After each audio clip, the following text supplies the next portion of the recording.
कृषि भूमि को उपजाऊ बनाने, फसल को कीड़ों से बचाने एवं अच्छी फसल के लिए किसानों द्वारा कीटनाशक दवा सहित अन्य दवाओं का प्रयोग किया जाता है, जिससे उनकी मेहनत रंग लाए और आमदनी बढ़े। परंतु देश में नकली दवा बनाने वाली कंपनियों के कारण जहां किसानों को लाभ के बजाय नुकसान और उत्पादकता कम हो रही है, वहीं इसका असर उपभोक्ताओं पर भी पड़ रहा है, जो नकली दवाओं के प्रयोग के बाद उपजे अनाज, सब्जी आदि को खाने के कारण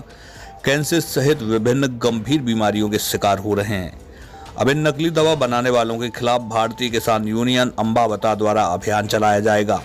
इस संबंध में जानकारी देते हुए यूनियन के राष्ट्रीय महासचिव स्वामी इंद्रदेव ने बताया कि किसानों को जागरूक करने के लिए देश भर में जन जागरण अभियान चलाया जाएगा, जिससे कि उन्हें नकली दवाओं के बारे में जानकारी हो सके और उनका प्रयोग करने से बच सकें। देखिए, भारतीय किसान यूनियन सदा ही किसानों व राष्ट्रहित के लिए काम करती आई है और करती रहेगी। हमने जाना कि आज देश के अंदर जो उपभोक्ता है वो ज़्यादा परेशान है, क्योंकि नकली पेस्टिसाइड के कारण जो अनाज पैदा होता है, जो उपभोक्ता खाता है, उसको परिणाम भुगतने पड़ते हैं। इसमें किसान जो अनभिज्ञ है, अनजान है, उसको नहीं मालूम कि कौन सी दवाई असली है, कौन सी नकली है। और इस भ्रम का जो फायदा है नकली दवाई निर्माता कंपनियां वो कर रही हैं, और इसके अंदर एक बहुत बड़ा रैकेट है जो एंटी नेशन है। वो आपने देखा होगा, पहले ज़माने में लोग देश के अंदर सोना बेचते थे, तस्करी करके लाते थे। आज देश के अंदर सोना लूटने के लिए किसान का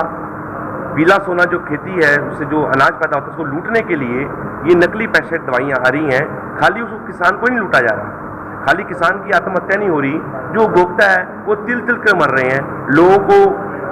अपना शारीरिक कई प्रकार की विकृतियाँ आ जाती हैं, चमड़ी रोग हो जाते हैं, लोगों को कैंसर की बीमारी हो जाती है। ये सब देखते हुए हम भारतीय किसान यूनियन की तरफ से, मैं स्वामी इंदर और हमारे राष्ट्रीय अध्यक्ष ऋषिपाल अमावता जी, इस बात को समझते हुए हम पूरे राष्ट्र के अंदर एक कैंपेन शुरू करेंगे, क्योंकि भारतीय किसान यूनियन अमावता का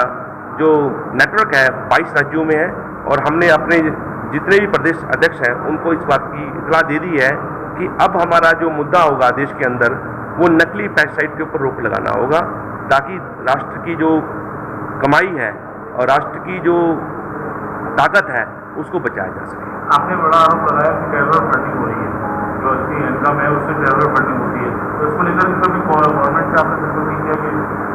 जो इन बातों को लेकर समय समय पर भारतीय किसान यूनियन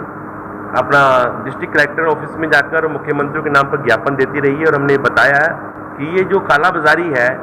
इससे हमें शक है कि इससे टेरर फंडिंग भी होती होगी। और सबसे बड़ी बात ये है कि जो नकली पेस्टिसाइड होती है, इसकी बिलिंग नहीं होती। यानी जब बिलिंग नहीं होती, जीएसटी नहीं होती, जब जीएसटी नहीं होती तो स्टेट गवर्नमेंट को और केंद्र सरकार को रेवेन्यू नहीं आएगा। जब रेवेन्यू नहीं आएगा तो नेचुरली वो पैसा जो है कहीं ना कहीं गलत जगह इस्तेमाल होने वाला है। अभी जैसे आपने बताया कि मथुरा में आपने पेड़ डलवाई, लेकिन प्रशासन का सहयोग नहीं मिला, तो इस तरह की बातों के लिए आपने सरकार से कोई बात रखी है? इसके लिए हमने समय समय पर सरकारों को ज्ञापन दिए, और आपने देखा कि अभी सहयोगी कंपनी ने यहाँ पर मिलकर सरकार के साथ प्रशासन मिलकर एक रेड डलवाई, और मौके पर जो है वो नकली दवाइयाँ पकड़ी भी गई। पर क्या हुआ कि जो इसके अंदर बड़ी मछलियाँ हैं उनको बचाने के लिए सिर्फ लेबर को ही उसके अंदर एक्यूज बना दिया गया, उनको ही मालिक बना दिया गया, और उन्हीं के ऊपर मुकदमे दर्ज कर दिए गए। वो मुकदमे ऐसे नहीं है कि उनको कोई सजा मिल सके, क्योंकि कानून में जो 1968 का जो प्रावधान है उसके अंदर उनको कोई ऐसी मजबूत सजा नहीं है। इसलिए हम चाहते हैं कि जो कल्प्रिट हैं, जो ऐसा काम कर रहे हैं, उनके ऊपर सरकार